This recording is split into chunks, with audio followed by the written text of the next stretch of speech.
Hi, and welcome to an introduction to property investing. My name is Daniel Wood. I'm one of the founders of Momentum Property Education.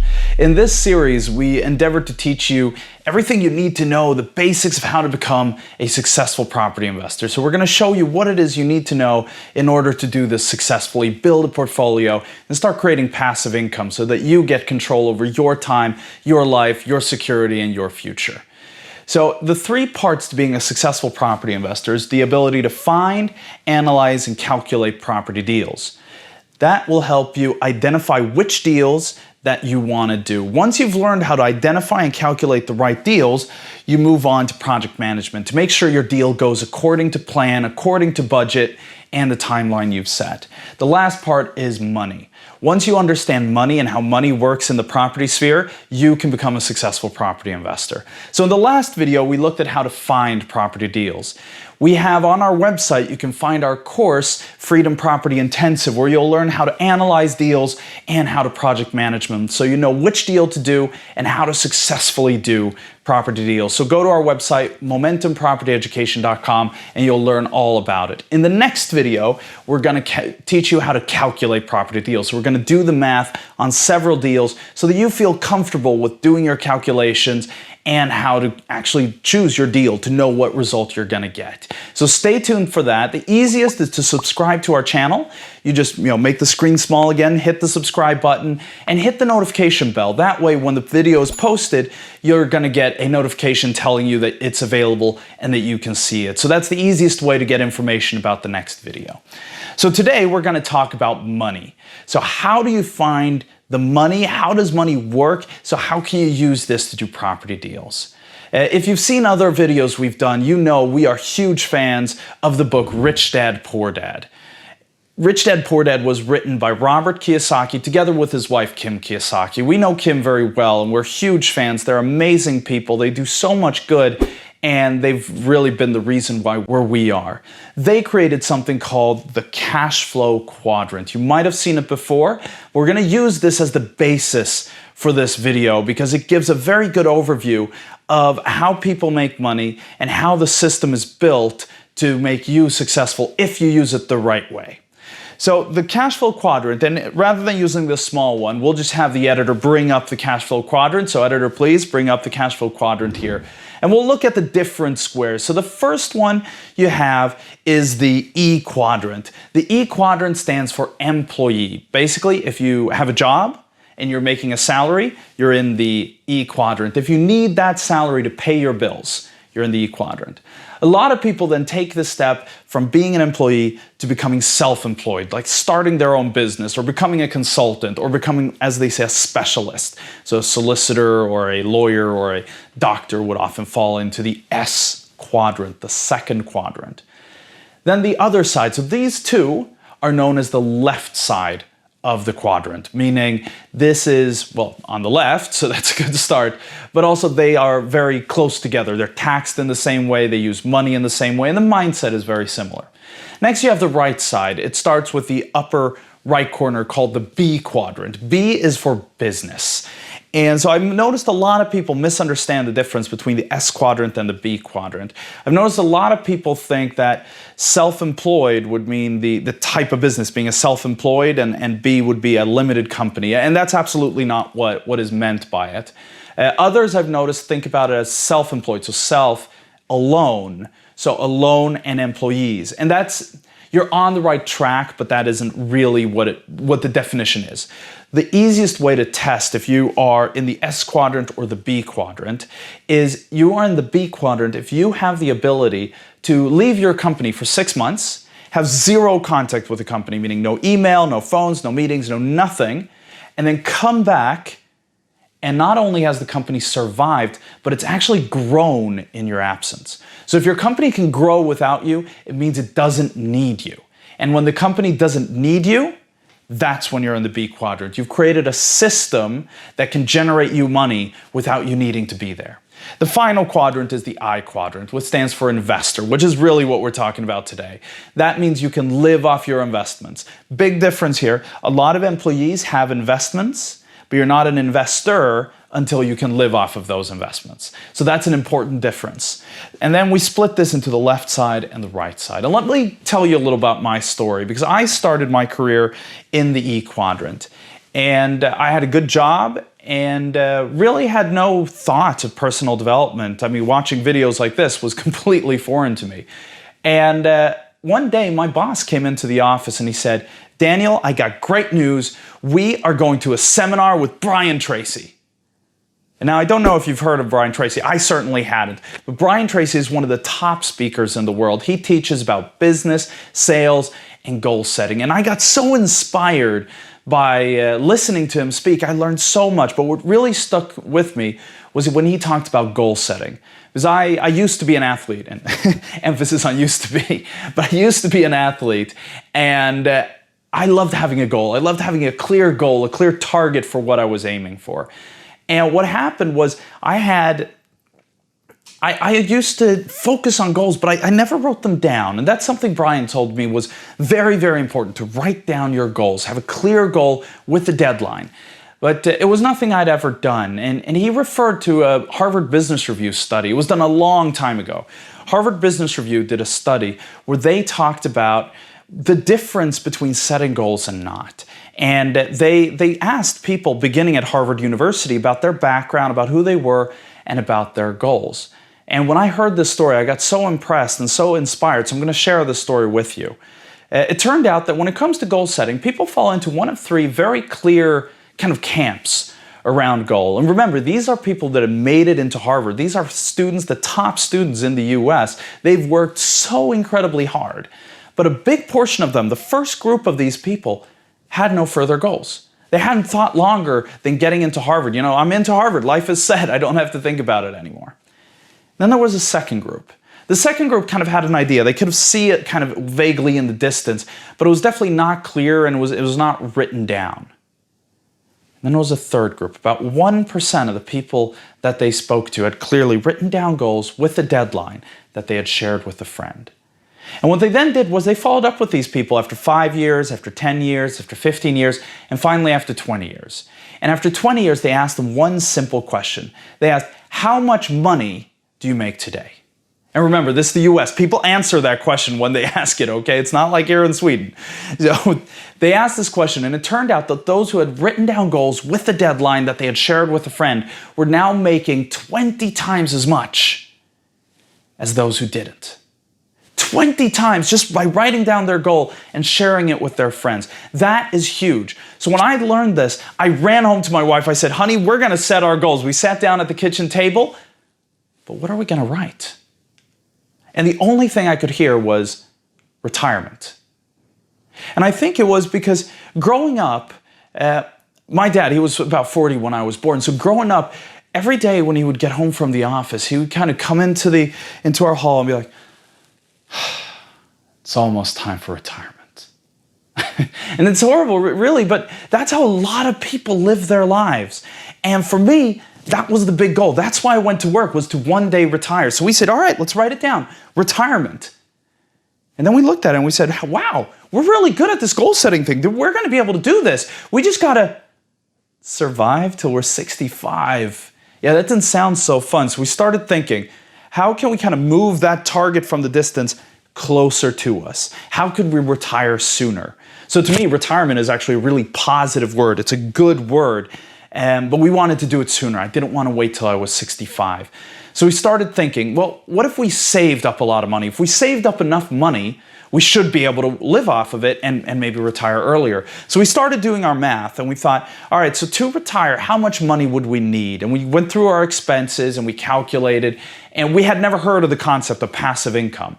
But we realized that if we could save, and we both had good full-time jobs, good salaries, if we saved everything, we cut our expenses to the max, we would be able to retire in right about 100 years. Yeah, you heard me right, 100 years. So we just thought, no, we might as well retire at 65. But what could we do? Well, maybe we could invest. If we started investing our money, then maybe we could start earning an income from that money, and we could retire sooner. So we thought about that and we said, all right, so if we do that, maybe we can make it quicker. So let's try. I mean, no one in my family had an investment background. My whole financial education was when I was about 12, my mom took me to the bank and I was going to get to place my own mutual funds.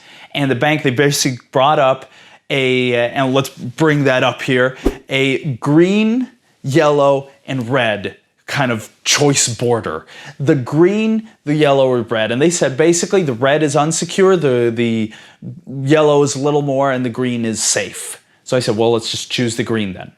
And so that was my investment experience to that point. But I thought, how hard can it be? So we tried stocks, we tried mutual funds, we tried bonds, we tried options, we tried precious metals, we tried everything we could get our hands on. And can you guess how it went? Yeah, that's right. We've lost money on every single transaction. Every transaction. Finally, we said, no, this obviously doesn't work. We're going to give up. And there's a reason why no one does this. There's a reason why everyone retires at 65. So we'll wait. Luckily, something happened. And it changed my life. And it's the reason why I have the opportunity to stand here today. That's the reason why I'm a property investor today with a sizable portfolio. And thanks to that, we had that opportunity. I'm going to share with you a little later in this series. I'm going to share with you what it was that happened that completely changed my life. But in the meantime, make sure to subscribe to our channel in order to get that video as it comes out. But in the meantime, let's look at the differences between the right and left side. And there are a few very clear differences between both sides. So the first difference, the first thing you got to understand when working on the right side is what's called leverage. The way you use leverage means instead of just using your own time, your own money, you can use other resources to greatly expand your opportunity and your network.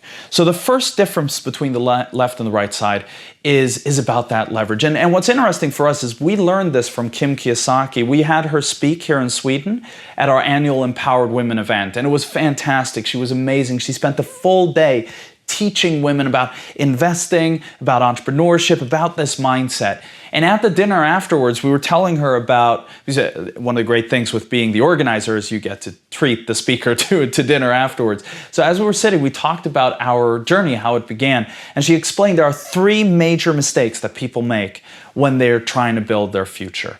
And this is the first one. It's about that difference between the right and left side. It's that leverage. So for us, we were doing everything with our money. It was saving our money. It was investing our money. Well, Robert and Kim talk about something called OPM, other people's money. I don't actually like that term. I talk about other sources of capital because it's not only about using other people, it's institutions, it's companies, it's bonds. There are so many ways to raise finance and work with the banks and the system. And actually, in one of our courses, we'll show you the 25 sources of finance. So there are actually 25 different sources you can use outside of the bank to fund your property deals. That's pretty amazing. But that's the first part. It's not about your money. It's about creating win-win scenarios where you can bring in investment capital to do your property deals.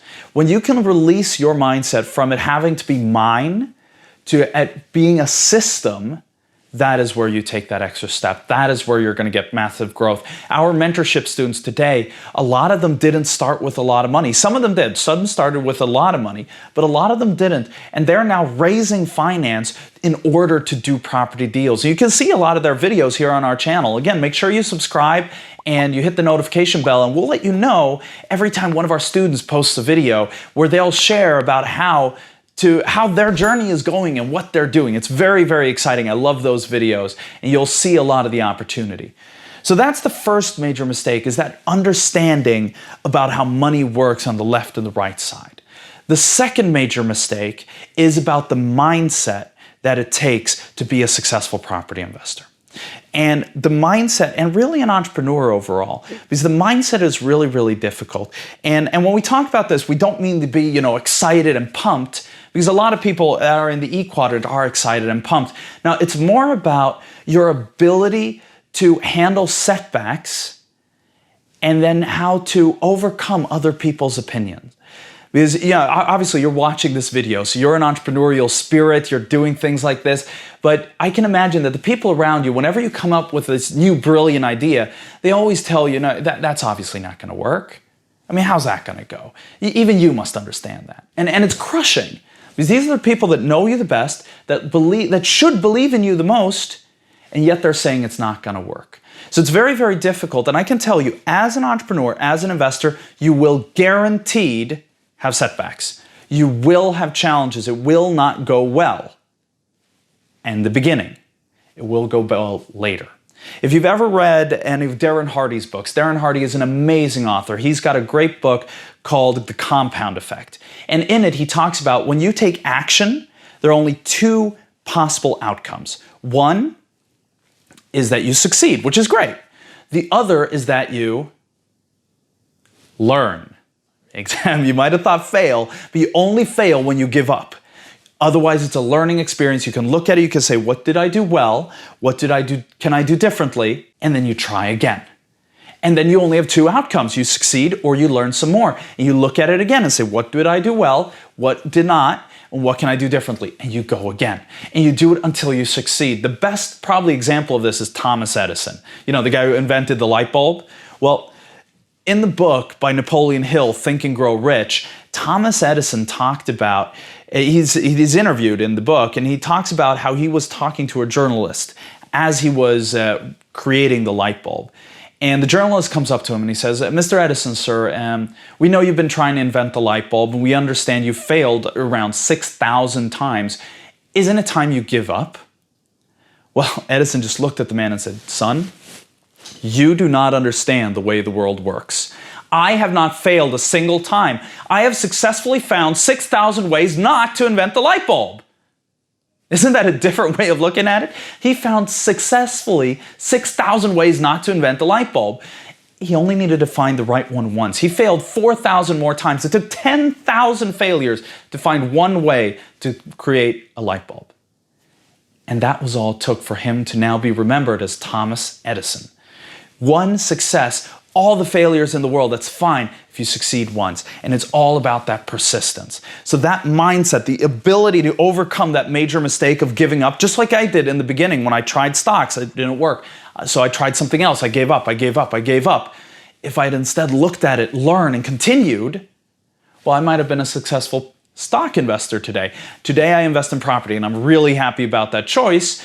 But I might have been able to start moving forward quicker rather than having to go through that whole learning curve if I just understood how to handle setbacks. The other part is the people around you. And you know what? When they tell you that it's not going to work, it's not because they don't believe in you. It's because they themselves are afraid, and they're worried about you, but they're also worried that they won't be able to do it themselves. And this is your major opportunity because you are a leader. You have the opportunity to prove to people that you can be successful and that they then, by extension, can be too.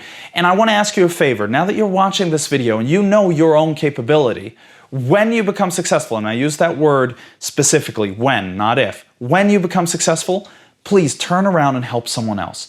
Help someone else and show them how they can be successful.